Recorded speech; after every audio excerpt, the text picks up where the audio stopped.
You're listening to Alabama the Beautiful with cosmetic surgeon Dr. James Koehler and Kirsten Jarvis. Hey, Dr. Koehler. Hey, Kirsten. I hear we have a very exciting special guest with us today. Is that true? Little news that I'm going to share with everybody is that I am bringing on a partner, and I'm bringing on a really great guy. Like, if I was going to bring on somebody, I would only do it if I brought somebody on that I was like, okay, like this person has the same kind of philosophy as me, believes in patient care and doing awesome work. This guy does, and then some.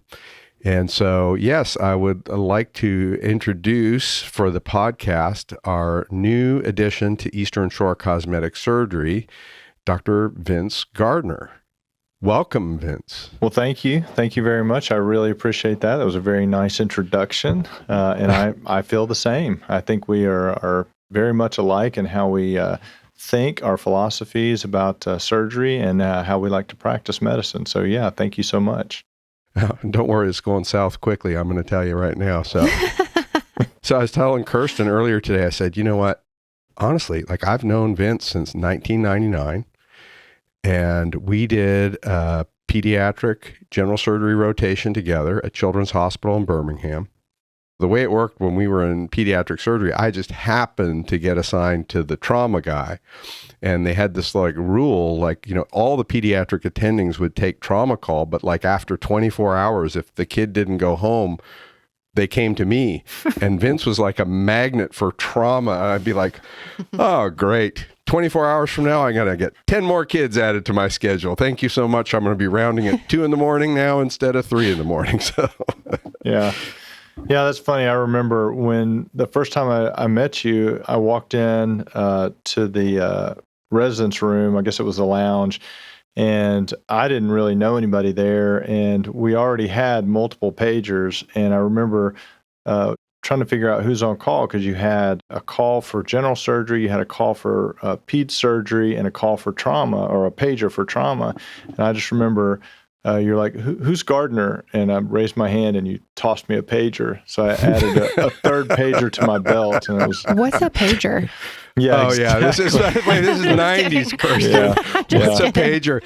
Okay, listen, if you weren't a drug dealer or a doctor, you wouldn't know anyhow. So it doesn't even really matter. But oh man, those are the days. It was fun. But actually, yeah, I've known Vince since then, and we kind of reconnected, and we need to kind of have everybody kind of know a little bit about you, because you're moving here from Chattanooga, but like this is not a new area for you. So why don't you tell us a little bit about your journey back?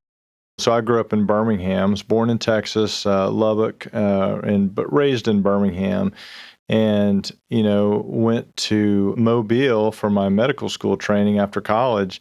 So we loved that area. And it was funny because I remember we would go over to Fairhope after test blocks just to kind of unwind. And I know I've told you this, but our favorite place was Gambino's. And so we would all go to Gambino's after test blocks. And so we just have really fond memories of that area. And we just really enjoyed it because, you know, you think, I'm going to medical school by the coast, I'm going to spend all this time on the beach. We never went to the beach. I mean, you just never, you don't have any time. And so, but it was fun, and we really enjoyed Fairhope. So it's great to be back or coming back to this area. Yeah. Kirsten, I have to tell you something funny. So like, you know, he's moving his stuff into his new place and everything else. And he was feeling a little nostalgic, and he had to go get food from like one of his favorite places. I'm like, well, where's that? And his wife's like, Whataburger. Yeah. Like, Oh, yeah. Oh, we have a new Whataburger now. Yeah, brand new. Yeah. I've got got an app, so I get to scan it every time I go through. Yes, that's awesome. Well, that was the other thing is I'd never heard of Whataburger until Mobile, and we would go to the Whataburger in Mobile. It was near where we lived at like 2 a.m. It was a study break. So we would always end up there when we were done studying, and there were always 4 or 5 of us, and we would just go eat burgers and fries and, you know, hang out for a little bit before we went home and went to bed. So it was, anyway, interesting. Most people probably wouldn't find that interesting, but it's just nostalgic for me to think about that. I love it. Oh. Tell us a little bit about like what your favorite, like I know you do everything. You do face, you do body. I mean, you do all of cosmetic surgery, but I know you have some special interests, some things that you're kind of like, okay, like if I could pick one thing, or not one thing, but something that really brings me a lot of joy. Tell us a little bit about that. I started out when I was finished residency, started with a general surgery practice that was heavy in bariatrics. And this is back before there were fellowships in bariatric surgery. And there were very few people actually doing bariatric surgery. So I joined a group that was half bariatric, half general surgery. And I was the fourth person. And we did about, between the four of us, about 25 bariatric surgeries a week between two hospitals. And so I had a great experience with bariatric surgery.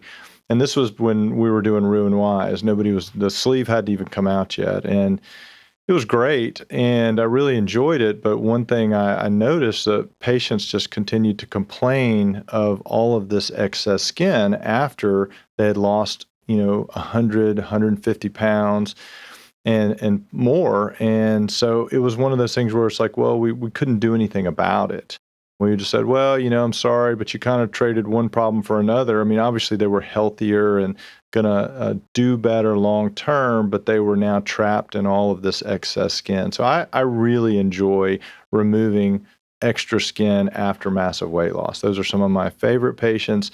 They are so grateful and happy post-op. And I love post-op day one, when you go in and you take down their garments and their dressings and you get to do the reveal and watch them, just watch their expression and see their eyes when they get to see themselves in the mirror. So I really enjoy that. Yeah. There's a story, I think I've told it Kirsten before on one of our other podcasts, but like I had a patient one time, it was a massive weight loss patient. This is a long time ago. It's probably almost close to 20 years ago. I can't remember the amount of weight she lost. It was a lot. Like it was 200 plus pounds. It was a lot. And she had so many medical problems and everything else, but like all of it had pretty much resolved. Her diabetes, hypertension, all that stuff was all better, And so I'm in the consult and we're talking, and I thought was a nice thing to say, but I was like, oh, I said, you must be so happy that, you've lost all this weight and congratulations and everything else. And she kind of looked at me and she's like, honestly, if I was to I don't know that I would do this over again. I feel like I've got this loose, horrible skin, and I hate that probably more than I did being overweight. And I was sort of shocked. I was like, oh man. And so anyhow, we did a few procedures on her, but obviously when we got her through, like she was ecstatic and she was glad she had it all done. But like, I totally get what you're saying. It's like they lose a lot of weight and then they're like, what now? And I don't know that maybe it's better now, but back then I don't know that they were really that prepared. It's like the surgeons are like, hey, we're here to fix your health and, make you feel better. But like, that's where the buck stops with us. Yeah, it's funny because you're absolutely right. I've done a lot of consults for bariatric surgery, and we never once said, hey, by the way, you need to know when you start losing all this weight, you're going to get better, but you're going to have all this skin. They come in and they flap their arms and like, what do I do with this? And unfortunately, we couldn't do anything for them. And so I think that's why I really just enjoy removing the excess skin, because it just transforms them. I mean, they're just different people. Yeah. So you went on to do a fellowship, and I mean, obviously the weight loss surgery is still a passionate place for you, but you went and you're board certified cosmetic surgeon, and you did a fellowship. And I guess we should add, I mean, you also have some expertise in, you have some experience with veins. Tell us a little bit about that. Yeah, that's been a big part of my career. So I had an interest in vascular surgery as well, and ended up doing a lot of vein training, and ended up treating varicose veins or venous insufficiency for the last 22 or 3 years. And that's very rewarding as well, because again, it's one of those things where a lot of those people don't even know they have a problem. They just have heavy, tired, swollen legs. And they think that they're just getting older and that's just what legs feel like when you get older, when really they have an underlying venous disorder that can be easily treated with in-office procedures. And again, those patients are some of the most grateful people because suddenly they have I always say they put the power back in their legs. They have energy. They're not just worn out at the end of the day. They don't just want to go home and put their legs up, but they just really enjoy the results post-op. And it's just great to be able to help somebody like that. You think Kirsten might be a candidate to be evaluated for that? Yes. We can take a look. I feel like she says she's tired and worn out at the end of the day. I don't know, maybe it's I your was going to legs. say, I don't know if my fatigue is due to my vein problem or my 3-child problem or... Yeah. Yeah, well, We'll 3 children will do it too. We'll set you up with some hose and see if it makes a difference. Okay. In this industry, cosmetic surgery, and it sounds like with veins as well, most of our patients that come here want to be here. They seek us out, and so they're happy when they come. And I feel like we have some of the best patients ever. Our patient population is amazing. So I'm glad you're here to join us. Well, thank you. I'm excited about it. It's a great opportunity, and I'm really looking forward to it. Well, Dr. Koehler keeps asking doctor-y questions. I want to know what you do outside of the office. What do you do for fun? I like being outdoors. Doesn't really matter if it's the woods or the beach. I just like being outdoors. So do a lot of outdoor activities, bike riding, walking. Don't really like to jog so much, but that. I love watching college football. Not really watch the pros much, but I love Who's your college. team? Roll Tide. There you go. Yeah. Roll Tide. Yeah, in the state of If you're, Alabama. if you're an Auburn fan, I mean, we still accept Auburn patients. We won't talk football, but anyhow, continue. So. Yeah. Yeah, no, growing up, Roll Tide. That, I've got 3 dogs, and so those keep us busy. And then I'm a project guy. I like making stuff. I like tinkering in the garage. So those are the kind of things that I like to do. I thought you really liked to take a brush hog out. And Yeah. So yeah, here where we were in Chattanooga, we had 25 acres. And so one of my favorite things to do was to ride my 1965 Ford 3000 tractor with a 6-foot brush hog and mow the fields. It's great. I mean, it's just great. You get there, you riding around, nobody bothers you, and you just watch those rows. It's just great. Love it. we'll have to find you a part-time job doing that somewhere. Well, I told my husband, I was like, Dr. Koehler said that Dr. Gardner's going to miss his brush hog, and I offered for him to come to our house. And my husband said, Kirsten, he's not going to want to ride my 1986 piece of crap tractor. I'm like, oh, but guess what? Yeah. That's an upgrade from his. Yeah. That's a big upgrade. Does it have a bucket? No. Well, mine didn't either. That was the only thing. But I didn't have power steering, and you don't want a bucket if you don't have power steering. I do have a question that's probably not related to this. I got my dog, do I say on Signal Mountain or in Signal Mountain? Really? You got your dog Yeah. from Signal? Okay, great. Well, what kind of dog? It's a golden doodle. Golden Doodle. Okay. Mhm. Yeah. Wow, that's a small world. I was thinking of you the whole way up that stinking mountain. I was like, man, Yeah. I wonder where Dr. Gardner's place is. Did you up here. pass the 'Cause- spaceship house? Yeah. Yeah. Yeah. Most people don't know about that, but there's literally a house that looks like a spaceship. We should put a picture up. It's very interesting. And it's on the front. So there's 3 ways to get up and down off the mountain, 3 different roads. And some of them are pretty steep and scary, but yeah, it's an interesting place to live. Yeah. People were flying everywhere. And my husband was like white knuckling up the mountain. was a good Yeah, time. if you're not used to riding along the edge with no guardrails, it can be terrifying. Yeah. Well, it was a very sweet place and the mountains were beautiful. So we enjoyed our little time up there. Well, good. That's interesting. We'll talk more about that. Yeah. What's something that you wish patients knew before they came to see you? Gosh, I don't know. I mean, I'm saved, so God first, family, and then my patients. I am a bit of a perfectionist and a little bit of ADD to go with it, so you kind of have to put up with that a little bit. I really enjoy my patients because I enjoy getting to know them. Just enjoy talking to them and finding out about them because I think when people come to you, they're kind of like, well, what do you think I need? Well, it's not really what I think. It's what do you want? And let's see what we can do together to try to get you to meet your goals. So it's a partnership, and I really enjoy the relationships.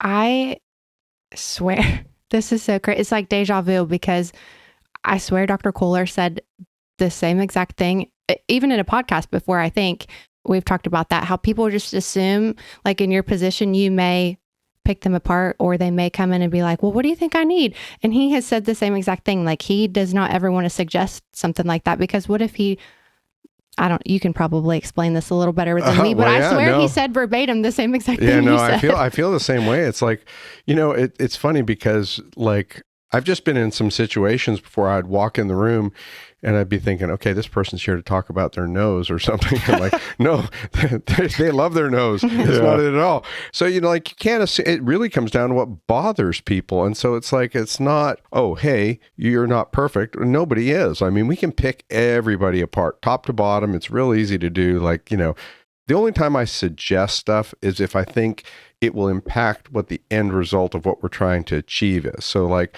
for instance, a common example would be like, okay, somebody does come in and talk about their nose, but they have a really weak chin. And you're like, you know what, like, a chin implant makes sense to give your face balance. Like, we can fix your nose, but if we don't address the chin, and I don't get pushy about it, it's like, this is a suggestion. But that's the only time where I think the suggestion part really comes in. It's kind of like when you're just trying to tie things together. But yeah, like, you don't want to come in there and just be like, because nobody needs anything that we have to offer. It's all elective. Yeah, absolutely. My wife's a lot smarter than I am, and that's one thing she told me way back when. She says, don't you dare go in there and tell that person that they need this or this or this. And thankfully, I've listened to her. But she's right. I mean, and you're absolutely right. Something that I may point out or notice maybe not on their radar at all, and now I've made them self-conscious. So it's a delicate thing. Reminds me of a story. I don't know if I can tell it on this podcast. I'll just give the abbreviated version of it, but we want to hear it. Well, I don't know that I can tell the whole thing, but anyhow, it was actually in residency, and I didn't remember what the surgery was, but anyhow, this lady had this big mole with like hairs growing out of it. And the chief resident's like, wow, we got to cut that off. Like, that just needs to go. And they took it off, but it wasn't on the consent form. It turned out her husband really, really liked that particular mole. And it just was like, anyhow, I was like, it wasn't my patient and I didn't cut it off. But just so you know, you can't make assumptions about what you think somebody thinks is beautiful or not beautiful or whatever. Everybody's got their perspective. So absolutely. Yes. I mean, I think you could have trimmed the hairs a bit, but I don't know. You need to. Oh my gosh. So you're going to be starting with us in October, middle of October. Mm-hmm. For people listening, I mean, I would just tell you that I've known Vince for a really long time. Certainly long enough to know that he lectures at national meetings that I'm at, and like, I know he does great work. Obviously, like I said, I wouldn't even consider having him join unless he was like that, and he's fantastic. So, especially for the weight loss people, but of course he does everything. But you can start calling and setting up time to meet with Vince. We did have a little bonding moment at the last annual meeting. The pre-course for the national meeting, they had this, it was sculpting for surgeons. It was a course that was before the meeting. It was just kind of a thing if you wanted to do it, and it's run by a surgeon, but it's a sculpting class. And so we had to sit there with the clay and basically construct this human figure from the ground up, and just the way that you had to do it and all this stuff. It was all new to me. I'd never done it before. You hadn't done it before, had you? No, never. And I mean, it's funny because I was never in art class or doing any of that in high school or in any school. And so that was completely new. I actually really enjoyed that. I thought it was interesting. And, at the end, we have our little 12-inch clay model. And, obviously some look different than others. And but it was fun. I really enjoyed that. I might do that again. Yeah. I mean, Did y'all keep your little man that you made? I still got it. We just talked about it, actually. I actually just tossed mine out, actually. I had some more clay. I was planning on doing more with it. And I'm like, my office was it needed to be cleaned up. And I'm like, okay, am I real? Like, I keep saying I'm going to do this, but am I really going to do it? I'm like, all right, it just has to go. I was a little sad parting with it, but like, I think Vince and I had the two best sculptures in the class. I'm just going to say that. I'm a little biased, but. I mean, obviously. Obviously. Yeah. Blue ribbons. Yeah. Dr. Gardner, do you want to talk about church or your faith or anything like that? Yeah, that'd be great. I think that's first and foremost for me. I like to pray with my patients. Ultimately, we can cut and sew and do all the right things. And ultimately, we just put it in God's hands and let him do the healing. Like I always like to say, we don't heal any people. We cut and we sew, and incisions will get better, but ultimately we don't do the healing. And so firm believer there, and it just guides me and my family. And yeah, just looking to find a really good church here in Fairhope. Well, no pressure, but everybody in this office that attends church goes to the same church. And I think we all go to the same service too, actually, because we can't get out of bed in time. So we all go to 11 o'clock. Yeah. Yeah. We'll give you some guidance there, Ben. Yeah. That sounds great. Dr. Gardner, where can we find more information about you? We'll be uploading a lot of before and after photos to the website shortly. Working on that right now. And I have an Instagram and I have a TikTok, but the Instagram is Dr. Vincent Gardner. And we'll be able to see all the work that I've been doing over the last many years. Awesome. I love it. Guess what, Dr. Koehler? What? We're getting you a TikTok. Oh, God. I am not dancing. I'll just tell you that right now. If you ask dance. Who doesn't? Vince Dr. Gardner. or me? No, I know. He's not going to dance. He won't dance either. So you can take that TikTok. We're not going to do it. I keep trying to tell him that he can have a TikTok and not do dumb stuff. I know that I have seen your TikTok and your Instagram. TikTok. Everything on there is dumb. How can it not be? He gives like informational little 10-second talks and shows before and afters. Vince does you do that on TikTok? Yeah. Yeah. Oh, I didn't know that. Okay, well then I'll do that. I'll do that, but I'm not dancing. Yeah. I don't actually have a TikTok. I don't even. I've never even downloaded it, so I actually don't even really know what I'm talking about. We're gonna get him converted. We're gonna put him a little bit more on social media, and I'm glad you're here and you can talk our boss into a little bit more of a social media presence. I'll work on him. All right. Do you have a burning question for Dr. Koehler or Dr. Gardner or me? You can leave us a voicemail on our podcast website at alabamathebeautifulpodcast.com. We'd love to hear from you. Thanks, Dr. Koehler and Dr. Gardner. Thanks, Kirsten. Thanks, Vince. Thanks for joining us. Yeah, thanks, James. Go back to making Alabama beautiful. Working on it. Got a question for Dr. Koehler? Leave us a voicemail at alabamathebeautifulpodcast.com. Dr. James Koehler is a cosmetic surgeon practicing in Fairhope, Alabama. To learn more about Dr. Koehler and Eastern Shore Cosmetic Surgery, go to easternshorecosmeticsurgery.com. The commentary in this podcast represents opinion and does not present medical advice, but general information that does not necessarily relate to the specific conditions of any individual patient. If you enjoyed this episode, please share it and subscribe to Alabama the Beautiful on YouTube, Apple Podcasts, Spotify, or wherever you like to listen to podcasts. Follow us on Instagram at Eastern Shore Cosmetic Surgery.